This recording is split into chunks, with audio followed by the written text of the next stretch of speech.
अच्छा। जय श्रीमान नारायण गुरु जी। जी जी जी। दिल्ली में आपका बहुत बहुत स्वागत है। कैसे हैं आप? ठीक है, आप कैसे हैं? हम भी ठीक है, बस आपके आपके प्यार के सहारे कट रहा है जीवन।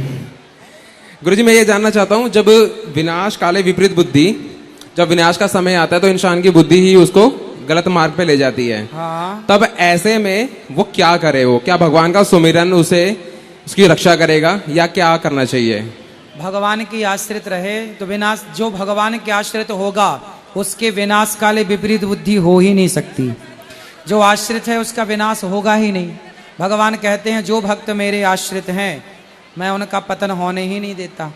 तो आश्रय रहने वाला विनाश को जा ही नहीं सकता। विनाश की तरफ वही जाएगा जो भगवान के आश्रित नहीं और जो नहीं हो सकता।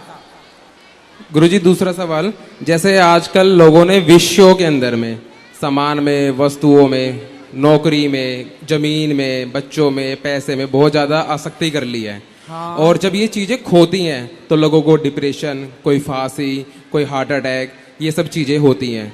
क्या इन सब चीज़ों के लिए जो ये मनुष्य देह जो मिली है इतनी कीमती, क्या इन सब चीज़ों के लिए ये इंसान जो इसको व्यर्थ कर देता है, क्या ये वस्तुएं इतनी कीमती हैं जिसके लिए मनुष्य इसको व्यर्थ करे? मानव शरीर सबसे अनमोल है जी। इस शरीर से अनमोल संसार की कोई वस्तु नहीं है। लेकिन ये बात ना जानने वाले लोग ही वस्तुओं के लिए आत्महत्या कर देते हैं। मतलब ये तो ऐसी बात हो गई कि आपने पत्थर के लिए हीरे को गवा दिया। शरीर एक हीरा है और संसार की प्रत्येक वस्तु एक कंकड़ पत्थर की तरह है। इसलिए संसार की वस्तुएं उपयोग के लिए मिलती हैं, आसक्त होने के लिए नहीं। अज्ञानवश लोग आसक्त होते हैं। क्यों? क्योंकि अज्ञान है। जी गुरुजी। और एक गुरुजी, जिस तरीके से एक संत जो होते हैं वो हमेशा विषयों की आसक्ति से दूर रहते हैं, उनका चिंतन संसार में नहीं होता, तो वो जागृत में भी एक सुषुप्ति की अवस्था में रहते हैं। तो जितने भी हम गृहस्थ लोग होते हैं वो सुषुप्ति वाला आनंद जागृत के अंदर भी प्राप्त कर सके, उसके लिए क्या करना चाहिए? एक ही काम करो, ये मान लो कि ये सब कुछ भगवान का है। पत्नी भी ईश्वर का अंश है, तो पत्नी के रूप में परमात्मा ही मुझे सुख दे रहे हैं। पति के रूप में पति भगवान है, पति के रूप में भगवान ही हमें सुख दे रहे हैं।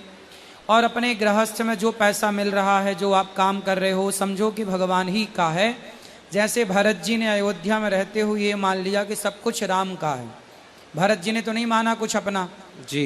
ऐसे आप गृहस्थ में रहकर सब भगवान का है ये मानसिकता रखते हैं तो आप गृहस्थ में कार्य करते हुए भी भगवान के परम भक्त ही कहलाएंगे। सब कार्य ईश्वर का है। जी। सब नाथ सकल संपदा तुम्हारी, सब आपका। जय श्री राधे गुरुजी, धन्यवाद। राधे राधे।